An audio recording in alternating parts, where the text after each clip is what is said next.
I don't care if you have a boyfriend. Whenever a guy asks for your social media, give him your Snap. Give him your Instagram. I don't care that he looks like an ogre. I had just finished at the club with my friends and we decided to go for a McDonald's, and we literally just sat on some steps. Bear in mind we are wearing heels and quite small dresses. Obviously we're all a little bit drunk because we've just come from the club, so logic isn't really kicking in. A man decides to come up to us and says, "Oh, you girls look beautiful." We say thank you. Then he asks for my Instagram and I politely declined. "Oh no, thank you, I'm not interested."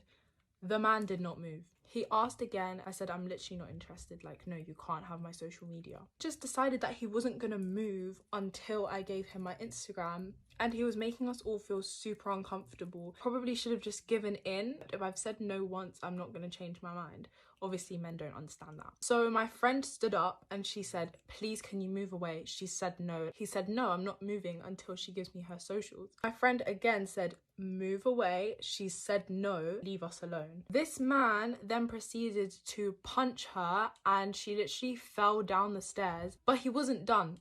He ran down the stairs and continued to punch her, pull her hair. Obviously this is a 5'4" girl against like a 6'1" man. He was so into the whole punching thing that his trousers literally fell down. Like, we could see this man's whole bum while he's got her pinned on the ground, literally repeatedly punching her in the face. We obviously couldn't stop it because we are also just gonna get beaten up. So strangers were jumping out of their car and trying to separate them, and this man just ended up running off. A massive group of men like asked us what happened and tried to find him. Like, they all went after him, but genuinely no one could find him. And obviously with the London Underground, you can hop into any station and disappear like that. And someone who was watching it all happen called the police and they asked for a statement from us and like a description of him. Obviously they never found him and nothing was done about it. This girl literally having a patch of hair missing from her head and bruises all over her. And I can't help but think it was my fault because I chose to say no to a man, which is crazy. The only way to prevent yourself from this happening and staying safe is honestly just let them have it, because at the end of the day, as soon as they add you, you can literally block them straight away. I would say avoid giving out phone numbers just because they can still carry on calling you on no caller ID even if you've blocked them. I don't care how ugly they are because this is actually a safety issue and no one should ever experience that in their lifetime. Child, with friends like her, you really don't need enemies. Welcome back to my channel, mother suckers. Hey, so this story time has gone viral on TikTok and Twitter. This girl casually comes onto TikTok to share a story time about how her friend was brutally beaten defending her. Now, I wasn't feeling the fact that there was a group of them, and when the one person who tried to defend her was attacked, no one did anything but stood by and watched. This woman had a front seat view of her friend being brutally attacked and literally did nothing. I mean, even if she's afraid because she didn't want to get hit, call the police, call for help. Y'all all had on heels. You telling me y'all couldn't take them heels off and start whacking that nigga? There's literally no excuse as to why a group of y'all sat back and watched this woman get knocked down the stairs. You could have at least ran down to pick her up. Watch this woman get knocked down the stairs, beaten, and her hair pulled out of her scalp. Y'all sat there and watched. And then she casually comes online to do a makeup tutorial while she tells a traumatic and horrific story that her friend experienced. She probably thought by sharing this story and saying that it was probably her fault, she should have just given the guy her socials. She probably thought people was gonna say, "Oh, it wasn't your fault. You know, it's not your fault that you're attractive, and it's not your fault that men are crazy." But it was your fault for standing by and doing nothing. Not even calling the police, and then coming onto social media to tell the story for sympathy, as if you're trying to advocate for women when you had an opportunity to advocate for your friend and you did nothing. It could really just be the New York in me, but it's so crazy. Like, this lady had the audacity to come online and say she sat there and watched her friend get beat up by a man. I've never in all my days. But y'all, it gets even worse. After being dragged for filth on social media, she comes back on for a part 2 to clarify things. Check this out. This is a follow-up from the video I posted yesterday. First of all, I did not tell the full story because the message I was literally trying to spread was for girls to say yes more to when guys ask for their social media to protect them. Obviously, I didn't go into full detail with the story because I didn't think that it was the main part, but I clearly didn't articulate myself very well.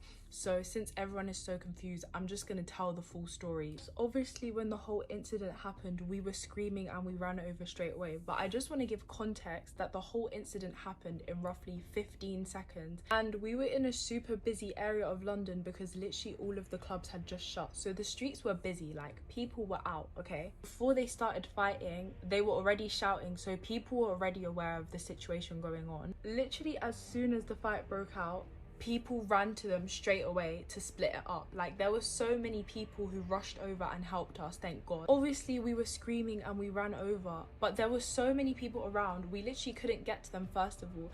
And secondly, as girls, it's terrifying. There are grown men getting beaten up by him. Also, I didn't want to bring up this detail because I didn't think it was relevant to the story, but the girl who it happened to, this was literally my second time ever coming across her because we were there for a girl's birthday and the birthday girl was off with other people like round the corner from where we were. So while this was all happening, I'm also having to call the birthday girl. The fight had also been broken up pretty quickly and at this point the guy ran away. So the friend who got hurt, we are all comforting her while the men are also asking us if we're okay. A man literally called the police as soon as they started arguing with each other.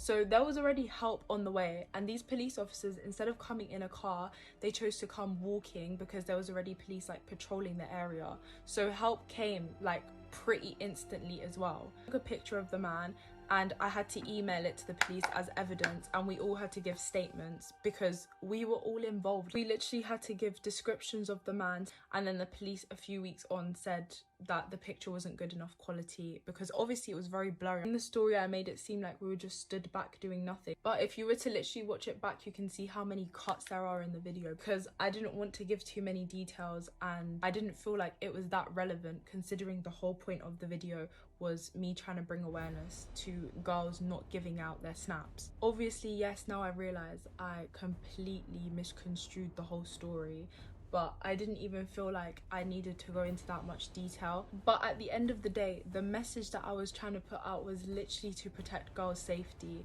and I feel like that was completely missed from the video. Obviously, I didn't tell the story well enough. Literally just trying to prevent a similar thing from happening because I know many girls that go out clubbing and will chill afterwards. So my message is literally just for girls to stay safe.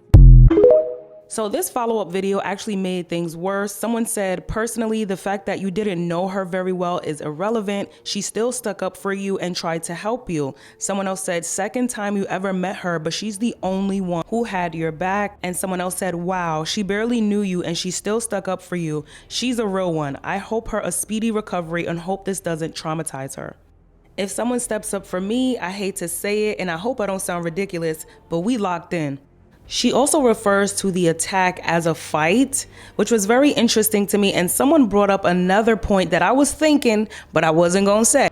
Someone tweeted, I have a feeling the friend was dark-skinned, and if she wasn't dark-skinned, she was probably the darkest out of the women. Then she tries to drive home that the whole video was about women staying safe and protecting themselves by just giving men your socials. And I'm just like, in what world does giving a man access to you grant you safety? Strange man who can't take no for an answer, access to you, grant you safety in what world? There's no guarantee for your safety up against strange men. Whether you say no, whether you say yes, you're at risk. That's number one. Number two, these hoes ain't loyal. Okay, you could stand up and try to defend them, but they will sit by and watch you get stomped to death. That man could have killed her, and there was no attempt made to at least help her, block her, defend her, hit that nigga with your shoe, jump him, nothing.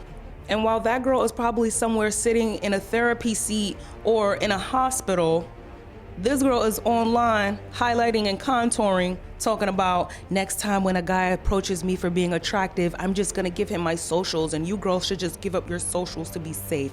Are you kidding me? And it wasn't just her, there was a group of them. And they're all fake and phony and not real friends, and probably got some type of satisfaction from watching her get beat the hell up. Y'all, then the worst part, as you're standing there watching, you couldn't even record or get a photo for evidence. The one photo you got was too blurry to now even try to find the man who did that to your friend that you've only known for 2 days, who jumped in and got her ass beat for you. It's giving Regina George, it's giving y'all were mean girls, and I really want the friend to come out and tell her side of it. Okay, I need her to stop talking, and I want to hear from the friend. We want to see the friend. We need to do a wellness check on the friend.